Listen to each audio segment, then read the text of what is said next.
बिस्मिल्लाहिर्रहमानिर्रहीम। अस्सलाम वालेकुम। 8 क्लास आप लोग कैसी? उम्मीद है कि सब बच्चे खैरियत से होंगे, अच्छा पढ़ रहे होंगे। हमने आपकी उर्दू की बुक शुरू की हुई है जिसमें हमने पिछली नशिस्त में एक रेल के सफ़र की तस्वीर खींचता हूँ सैयद ज़मीर जाफ़री की नज़्म पढ़ी थी, उसकी नसर और तशरीह बयान की थी।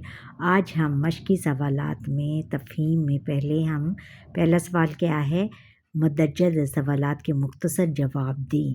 मुख्तसर और तफसीली सवालों के जवाब आज देंगे। अच्छा, इसमें पहला सवाल है कि रेलगाड़ी के डब्बों के कितने दर्जे होते हैं, नाम बताइए। पाकिस्तान का सबसे बड़ा रेलवे स्टेशन कहाँ है? रेलगाड़ी के तीसरे दर्जे का डब्बा किन लोगों के लिए मुख्तस है, मखसूस है? शायर ने मिल्लत बैज़ा किसको कहा है? और लोग रेलगाड़ी से सफ़र करना क्यों पसंद करते हैं? मोर्चा बंद ट्रेन के मुसाफिरों की किस तरह मदद करते हैं? 8 क्लास सवालों के जवाब हम यहाँ से देंगे कि पहला हम सबक का नाम पहले लिखेंगे। एक रेल के डब्बे की तस्वीर खींचता हूँ और शायर का नाम है सैयद ज़मीर जाफ़री। ये हम हवाला मतन में लिखेंगे। फिर मश्क है, मदरजा ज़ैल सवालों के मुख्तसर जवाब दें। पहला सवाल है कि रेलगाड़ी के डब्बों के कितने दर्जे होते हैं, नाम बताइए। जवाब है कि रेलगाड़ी के डब्बों के 3 दर्जे होते हैं और उनके नाम ये हैं, पहला दर्जा, दूसरा दर्जा और तीसरा दर्जा। अच्छा, फिर अगला सवाल है कि पाकिस्तान का सबसे बड़ा रेलवे स्टेशन कहाँ है? इसका जवाब है कि पाकिस्तान का सबसे बड़ा रेलवे स्टेशन लाहौर में है। फिर नेक्स्ट क्वेश्चन है कि रेलगाड़ी के तीसरे दर्जे का डिब्बा किन लोगों के लिए मुख्तस होता है? इसका जवाब है कि रेलगाड़ी का तीसरे दर्जे का डब्बा लोअर क्लास के लिए मुख्तस होता है। सवाल नंबर 4 है कि शायर ने मिल्लत बैज़ा किसको कहा है? जवाब है कि शायर ने मिल्लत बैज़ा रोशन मिल्लत यानी मुसलमान कौम को कहा है। फिर पांचवा सवाल है कि लोग रेलगाड़ी से सफ़र करना क्यों पसंद करते हैं? जवाब है कि लोग रेलगाड़ी से सफ़र करना इसलिए पसंद करते हैं क्योंकि ये पाकिस्तान में बड़े पैमाने पर आमदोरफ्त की सस्ती, तेज़ रफ्तार और आरामदेह सहूलियात फराहम करती है। अब लास्ट सवाल है मुख्तसर सवालों में से कि मोर्चा बंद ट्रेन के मुसाफिरों को किस तरह मदद करते हैं?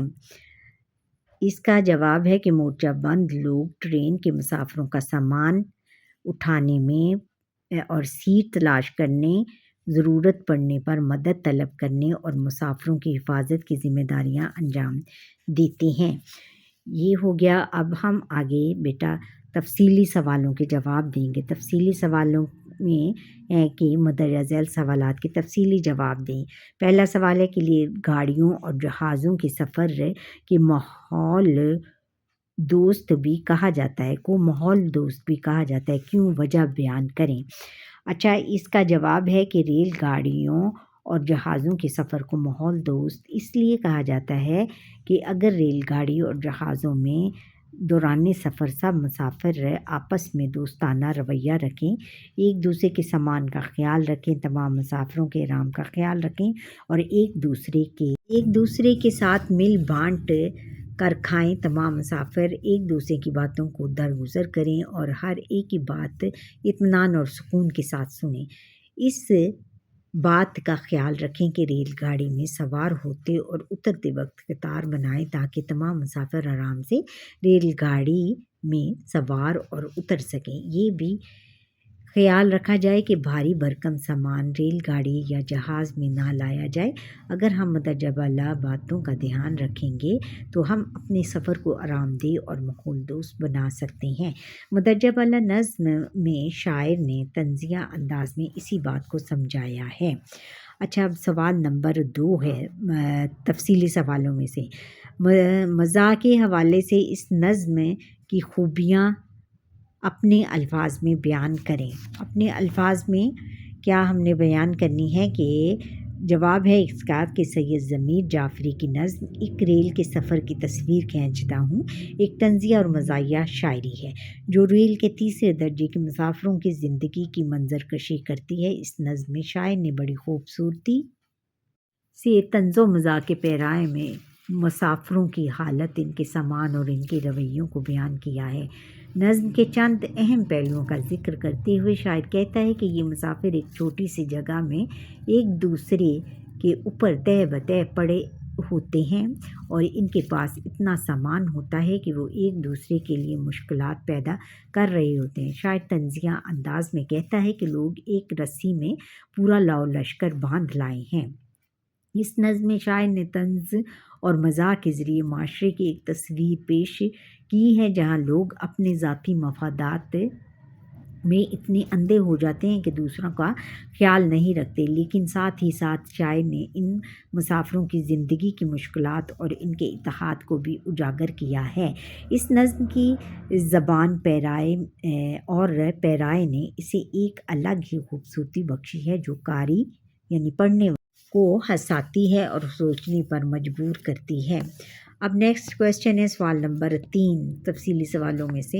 آپ کو یہ نظم کیسی لگی اور کیا اس کا حقیقی زندگی سے کوئی تعلق ہے؟ جواب ہے کہ یہ نظم مجھے بہت اچھی لگی کہ اس میں سید ضمیر جعفری نے طنز و مزاح کا ایک اچھوتا طنز و مزاح کا یہاں پر آنا ہے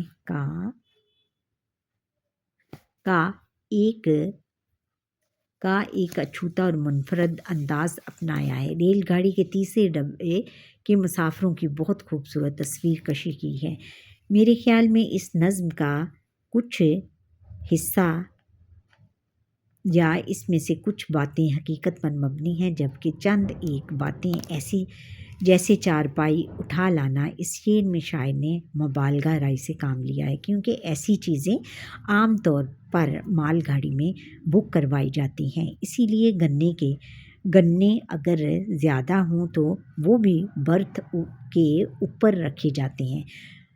ایک رسی پر پورا لاؤ لشکر باندھ لائے ہیں، یہاں پر بھی مبالغہ رائی سے کام لیا گیا ہے کہ بستر کے اندر تیر نشتر کوئی بھی نہیں باندھ کر لاتا کیونکہ مسافروں کے لیے یہ چیزیں خطرناک ثابت ہو سکتی ہیں۔ پھر صراحی اور گھڑا بھی ریل گاڑی کے مسافروں کی سیٹوں کے نیچے رکھے جاتے ہیں۔ اس نظم میں شاعر نے ہنسی مزاح کا پہلو اجاگر کرنے کے لیے مبالغہ رائی سے کام لیا ہے۔